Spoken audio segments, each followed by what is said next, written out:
Raising awareness for mental health is a big talking point today after the shooting incident in Lowellville. Oftentimes, these are very hard conversations to have. And that's why tonight we've brought in an expert from the Mahoning County Mental Health and Recovery Board to go in depth about what we should be looking for. Executive Director Duane Piccirelli joins me now to talk about it. Duane, thank you so much for joining us tonight. I am so sorry that it is under these circumstances. So we want to get started by talking about the signs to look for with anxiety and mental health issues. Well, I think if somebody changes their personality, they start withdrawing, things that they used to enjoy, they don't seem to enjoy anymore, spending more time with themselves, just a change in attitude. And it's not just something one day, because we all have periods where we're down, but if over a series of a few days you see a change in personality, especially in young people, you need to reach out to them. And we always talk about how important it is for parents to really look for these warning signs, because you're the first line of defense to kind of see what's going on with your child. Absolutely. I think we need to ask our children questions.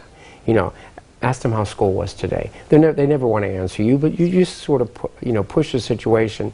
But if you see over a series of days your child seems down or withdrawn or not doing things they like to do before their grades come down, I think it's okay to sit down with them and say, is there something wrong? Is there something going on?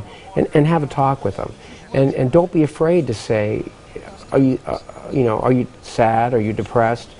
If you really think somebody's that serious, you can say, have you ever thought about hurting yourself? Have you ever thought about taking your life?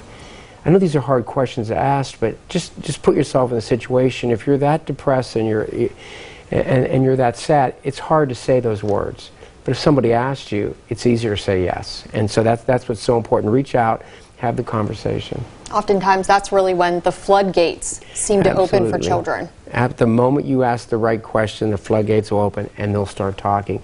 And then you're there for them. You can call a counselor, call help hotline 24 hours a day. The Mental Health and Recovery Board has a list of agencies. You can call help hotline. It's on our website. Check where the resources are, but be there for them. But if you think somebody is at risk of taking their lives, you can take them to the hospital, but do not leave them alone. Do not leave them alone, and take any means away from them that they could hurt themselves. The most important thing you can tell somebody is you're not alone. If a young person or any of us witness an awful situation or an event, a tragic event, you need to talk about it. So when the individual goes home, sit them down and talk to them. I know what happened today. I saw it on the news. Let's talk about it. You're safe now. They're in a safe place. But just remember, when you're home, there's the constant connection to the internet. So everyone's going to be checking and looking at things and chatting. So it's important. What are your children looking on the internet? But children, adults, whoever, if you experience a situation, you need to talk about it. Do not keep it in. Nothing good will come if you keep it in, because later you'll have issues later if you don't deal with it right now. Duane, thank you so much for joining us again. I'm so sorry it is under these circumstances, but everything that you shared today is definitely what people need to hear in our community, so we thank you for that.